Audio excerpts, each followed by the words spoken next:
মাছ চাষের সবচেয়ে বড় বিনিয়োগ হলো পানি।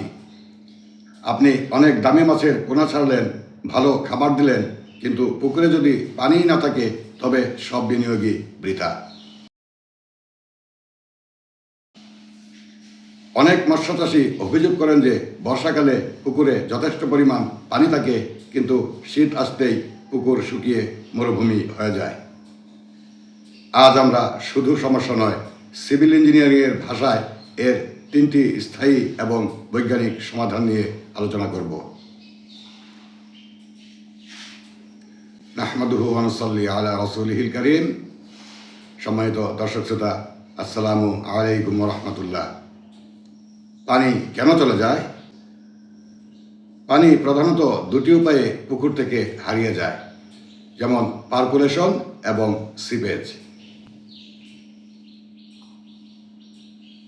যখন পুকুরের তলার মাটি বালু বা কাঁকড়যুক্ত হয়, তখন গ্র্যাভিটির কারণে পানি সোজা নিচের দিকে মাটির গভীরে চলে যায়। এই পদ্ধতিকে বলা হয় পার্কুলেশন।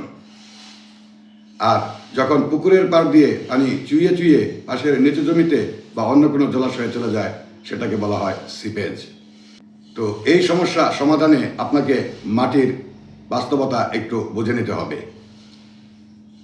এক মুঠো মাটি নিয়ে দলা পাকান, সেটি যদি ভেঙে যায় তবে বুঝবেন এতে বালুর ভাগ বেশি, যা পানি ধরে রাখতে পারবে না। মাটির আঠালো ভাব বা প্লাস্টিসিটি থাকাই হচ্ছে পানি ধরে রাখার মূল চাবিকাঠি।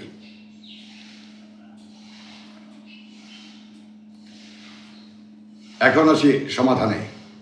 স্থায়ী সমাধান 1, ক্লে লিনার বা কাদামাটির স্তর।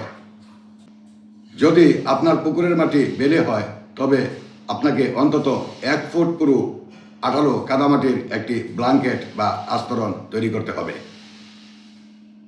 প্রথমে পুকুরের তলার মাটির 10 থেকে 12 ইঞ্চি খনন করে সরিয়ে ফেলুন। সেখানে বাইরে থেকে আনা আঠালো মাটি বা ক্লেই সয়েল বিছিয়ে দিন। পরের ধাপ হচ্ছে কম্প্যাকশন, অর্থাৎ এটি সবচেয়ে গুরুত্বপূর্ণ ধাপ। শুধু মাটি বিছিয়ে দিলেই হবে না, ড্রাম রোলার বা প্লেট কম্প্যাক্টর দিয়ে মাটিকে এতটাই শক্ত করতে হবে যাতে মাটির কণাগুলোর মাঝে কোনো বাতাস বা ছিদ্র না থাকে। একে ইঞ্জিনিয়ারিংয়ের ভাষায় বলা হয় কম্প্যাকশন। আর কম্প্যাকশন করার সময় মাটিতে হালকা পানি ছিটিয়ে দিন। ওই পরিমাণ পানি ছিটাবেন না যাতে মাটি অতিরিক্ত নরম হয়ে যায়, ফলে কম্প্যাকশন হবে না। আবার মাটি যদি শুকনো থাকে তাহলেও কম্প্যাকশন বাধাগ্রস্ত হয়। সুতরাং সেই পরিমাণ পানি ছিটিয়ে দিন যাতে কম্প্যাকশন সহজ এবং সুবিধাজনক হয়। আর ইঞ্জিনিয়ারিংয়ের ভাষায় এই পরিমাণ পানিকে বলা হয় অপটিমাম ময়েশ্চার কন্টেন্ট বা ওএমসি। সুতরাং আপনার কম্প্যাকশনের সময় অবশ্যই ওএমসি বা অপটিমাম ময়েশ্চার কন্টেন্ট মেনটেন করুন। স্থায়ী সমাধান 2, বেন্টোনাইট পদ্ধতি।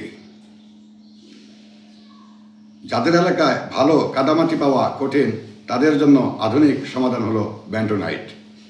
বেন্টোনাইট হলো একটি বিশেষ ধরনের খনিজ মাটি যা পানির সংস্পর্শে আসলে নিজের আয়তনের কয়েক গুণ ফুলে যায় এবং মাটির সব সূক্ষ্ম ছিদ্র বন্ধ করে দেয়। এই বেন্টোনাইট আপনি বাজারে কিনতে পাবেন 50 কেজি বা 25 কেজি ব্যাগের সাইজে। বেন্টোনাইট কোথায় পাওয়া যায় জানতে চাইলে কমেন্ট করে আমাদের কাছে জিজ্ঞেস করুন। পুকুরের তলার মাটির সাথে নির্দিষ্ট অনুপাতে বেন্টোনাইট পাউডার মিশিয়ে হালকা পানি দিয়ে ড্রেসিং করে দিলে সেটি শক্ত এবং পানি অভেদ্য হয়ে যায়।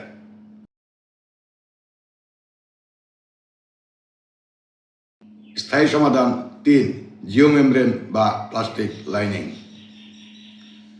যদি আপনার বাজেট ভালো থাকে এবং আপনি 100% নিশ্চয়তা চান, তবে HDPE বা হাই ডেন্সিটি পলিথিন লাইনার ব্যবহার করুন।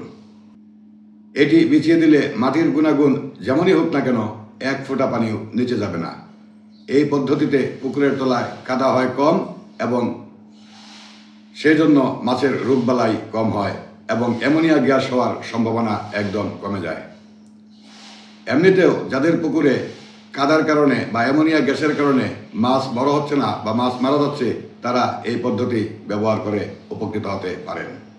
লাইনার বিছানোর আগে তলার পাথর বা ধারালো বস্তু পরীক্ষা করে নিতে হবে। যাতে প্লাস্টিক ছিদ্র না হয়ে যায়, এবং জয়েন্টগুলি হিটিং মেশিনের মাধ্যমে প্রফেশনালদের দিয়ে জোড়া দিতে হবে। অন্যথায় জয়েন্টের ভেতর দিয়ে পানি লিক করে মাটির গভীরে চলে যেতে পারে, ফলে আবার আপনার সেই সমস্যা থেকেই যাবে।